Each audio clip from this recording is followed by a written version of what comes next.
Let's talk about triggers. What are triggers?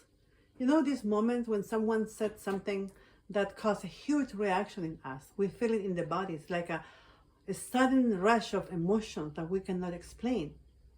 And many times we blame the other person and said, "You did this to me." And the other person may look at us like, "What happened?" Because probably the other person have no intention to hurt us. But we get so sensitive and we have no idea where is that coming from. Well, I will tell you where is that coming from. It's coming from a very sensitive part of us that has been wounded. And probably that wound, we have been carrying that wound for a very long time without even knowing that that was there. So one practical way to deal with that is to become conscious, become aware. I know this requires practice because a reaction is a reaction. We don't think about it. We cannot think about, oh, I'm having a reaction. That comes later when we become aware. And becoming aware is observing and repress the need to react.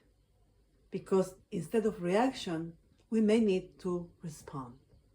And that takes time.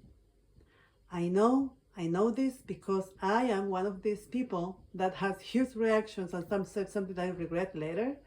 And I have to learn to become very aware about my feelings when someone says something that hurts me.